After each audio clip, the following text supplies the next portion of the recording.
Hi there, everyone, and welcome to the Paleo. Today we're going to be talking about something super exciting, the direwolf. Now, usually when I talk about an extinct animal, I talk about how it went extinct. But as the video I have playing is showing you, the direwolf has been revived. So Colossal Biosciences, you probably heard of them. They've been trying to clone extinct animals for a long time now. But they just revealed that they have direwolves. Now, this is amazing. This is the second ever case of de-extinction, and the first successful one. Now, you might be confused why I'm saying second one, but it is because there was this ibex in the early 2000s that was cloned after it went extinct. It died a couple minutes later, so it went extinct twice. It was technically de-extinction, but not quite, so I call this the first successful de-extinction. Now, this is super exciting that we have the ability to restore species. Right now there are 3 individuals alive. They're white. And the way that Colossal did this, these are not pure direwolves. I think I saw someone calling these a proxy species, or almost a direwolf. What they are is Colossal got the cells from a grey wolf. And all these guys are just the coolest.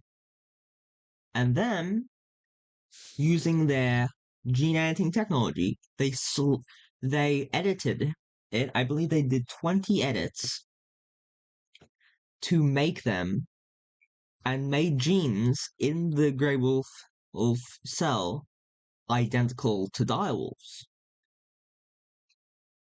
Now, and then a few more were done to make these the Colossal's direwolf look more like the real animal that died out over 10,000 years ago.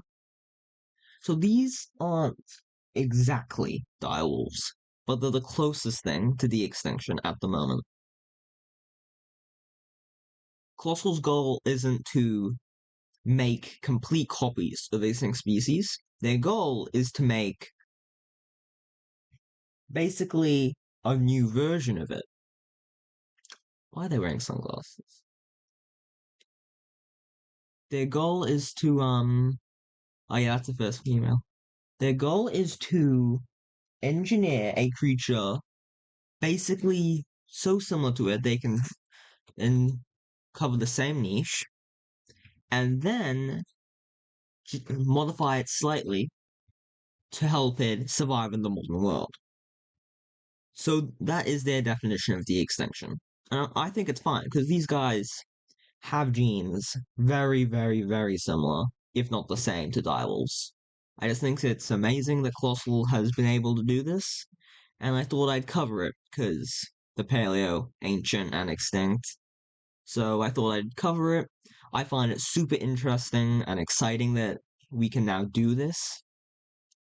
And tell me what your thoughts about this are in the comments. I'm really curious. Because this is the first ever de-extinction. Now, a couple of things. In the comments of one of the Colossal's videos, someone did point out that scientists do believe that the closest living relatives to direwolves aren't wolves, but in fact jackals. But Colossal's response was that they did sequence the DNA of the two direwolf specimens and found that grey wolves matched far better. So make sure to remember that. And they did say that although the consensus usually is that direwolves are brown, what they cloned may be a different branch of direwolves. I think that was their response to that one as well. And they said that what they did wasn't the coloring isn't engineered on purpose, but is natural. So that's good to hear. They're not making collectors animals, they're making animals. And honestly, these guys are just adorable. I love them. They look like dials, except for the color, since in most paleo art they're brown. But this is awesome. Super excited to see how these guys do. And I might cover these guys again, depending on how big the news is. But yeah, this is great. I'm excited. Okay, seriously, this is the coolest thing ever. And I'll probably end it here. Bye.